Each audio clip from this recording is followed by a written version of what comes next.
ازيكم عاملين ايه؟ ادمان الاكل، يعني ايه الادمان اصلا؟ يعني ايه اكون مدمن حاجه؟ يعني حاجه كده انا مش عارف اسيطر عليها، انا مش عارف كنترول نفسي في ان انا اعمل الحاجه دي، ايا كان بقى، سواء اكل او اي عادات تانية احنا عايزين نتخلص منها. بس طبعا احنا هنتكلم اساسي في الاكل. طيب بيحصل ايه؟ ان انا طول الوقت انا عايز اكل. ليه بقى؟ الاسباب ايه اللي بيحصل؟ ساعات بتبقى نوعيات الاكل اللي انا باكلها. يعني ايه نوعيات الاكل؟ يعني مثلا انا باكل حابب اكل دهون وسكريات. فاول ما بخش في السايكل دي دهون وسكريات بيحصل ايه؟ بيترفع هرمون الدوبامين في الجسم، فاحس بان انا ايه، عندي سعاده. بعد شويه الهرمون ده بيقل، فاقوم رايح تاني اكل. وبالتالي مع الوقت ومع تكرار الحدث ده ببتدي اتعود على طريقه الاكل دي ومش عارفه اوقف. ليه؟ دخل دهون وسكريات، دهون وسكريات اللي هي زي ايه؟ زي البيتزا اللي مليانه جبنه موتزاريلا وفيها حاجات لطيفه، زي الحاجات الحلوه. كل الحاجات دي بترفع هرمون الدوبامين، فانا عايزه على طول ابقى مبسوط، فبعمل ايه؟ فبقوم مكمله في الموضوع. طيب بالتالي ده بيعمل حاجه اسمها عدم توازن هرمونات الشبع والجوع. انا مش عارف ادرك امتى انا بجوع وامتى انا بشبع مع تكرار عاده الاكل المستمر، مش عارف اوقف. خلاص.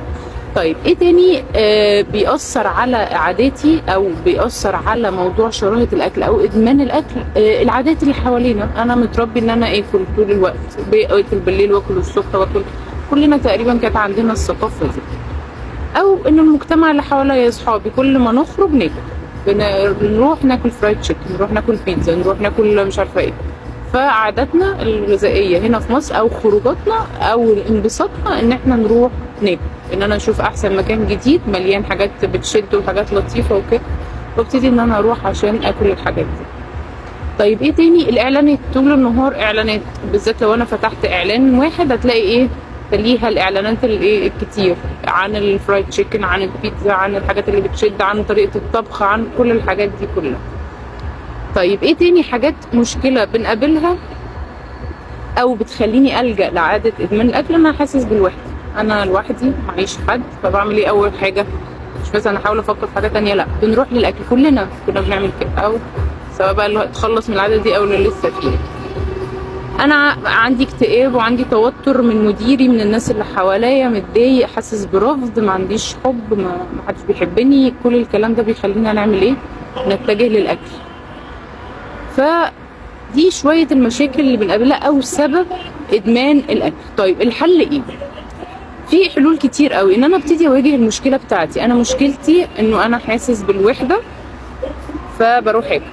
تعالوا نبتدي نمسك ايدينا على المشكله. طب ما احنا ممكن نعمل حاجات تانية، ممكن ادرس شويه حاجات، ممكن اخرج، ممكن افطر كويس واخرج، ممكن احاول اقضي وقت كويس في اي حته، ممكن ابتدي ابني علاقات جديده، ابتدي اتحرك واتخلص من مشكله الادمان. ما تقعدش تتخلص من الادمان نفسه، لا، ابتدي عالج المشكله الاساسيه. طب خلال علاج المشكله دي كل كويس، بدل الاكل، بلاش كلها حاجات دهون وسكريات، دخل حاجات كويس، دخل بروتين وكومبلكس بار ودهون صحيه. انا ماليه اليوتيوب عندي افكار وحاجات زي كده.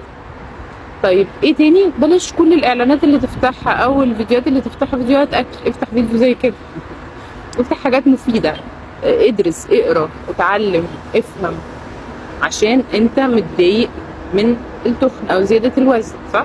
فاحنا بنبتدي نتعلم. انا عايزه اتعلم، وده اللي على فكره اللي بنعمله مع بعض، ان انا باخد بايدك واحده واحده ونمشي الخطوات مع بعض. ابتدي انزل مارس رياضه بسيطه، انزل اتمشى، ابتديها بالمشي. لو بتحب السباحه روح اشترك مره سباحه في اي مكان كويس. العب باسكت، اي حاجه نفسك فيها ممكن تعملها. ودلوقتي بقت يعني انه يعملوا لنا تمارين لينا احنا الكبار، بقت حاجه موجوده في كل النوادي وفي كل الاكاديميات، بقت في حاجه زي كده. ابتدي عدل من السلوك بتاعك. بلاش كل ما نخرج ناكل، بلاش كل ما اخرج اروح اكل. ممكن اخرج لو اصحابي بياكلوا انا ممكن اجيب حاجه اشربها، ممكن اجيب حاجه صحيه اكلها معاك، اجيب بروتين بور، أجيب اي حاجه، فاهم؟ او انزل شبعان. او لما تنزل اختار الاماكن اللي فيها حاجات مشويه او جريلد تشيكن او كده وكل. احنا بننزل وناكل وعادي مفيش مشكله، بس اختار الاماكن اللي تاكل منها. ابتدي عدل في السلوك بتاعك واحده واحده. مفيش دوسة زرار تخليني ان انا اتنقل مره واحده ان انا اكون باكل كويس واخس فجاه وكده، لا، هي تغيير عادات، نمط حياه. مشكلتنا ان في الدايت ان انا بحاول اوصل للتارجت بتاعي، لما بوصل له وابتدي ادخل الاكل تاني اللي احنا قلنا عليه اللي بيرفع هرمون الدوبامين، ببتدي ازيد تاني، فبنفتح بنفضل زي الايه اليويو، ها، نفضل نطلع وننزل. لا، عدل السلوك بتاعك في الاكل، عدل مفهومك عن الاكل. انا باكل عشان اخد الفيتامين والمينرالز والطاقه والحاجات دي، وبستمتع بباقي حياتي، بستمتع باللعب وبال ان انا بلعب حاجه يعني، وان انا بساعد الناس، وان انا بشتغل، وان انا بدرس، وان انا بساعد بيتي، وان انا بعمل حاجات في البيت، بقوم اتحرك. كل الحاجات دي بتساعدك ان انت توصل للهدف بتاعك. انا حبيت اتكلم عن الموضوع ده، بقالي 4 5 ايام عايزه اسجل الفيديو ده وبحاول وما كنتش عارفه. لو عندك اي سؤال ابعتلي في الكومنتات.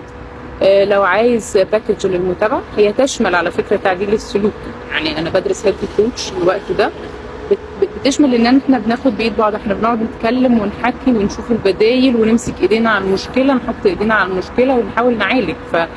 من ضمن الباكج ان انا بساعد معاك تتحرك، وساعات في ناس كتير بتبقى عايزه حد ياخد بايديها ويتحرك ويبقى متواجد اونلاين عشان يبعت له لو حصل اي مشكله، فده متاح جوه الباكج. لو انت اوكي ابعت لي بس مسج وانا هبعت لك PDF فيها كل التفاصيل. ميرسي ليكوا خالص.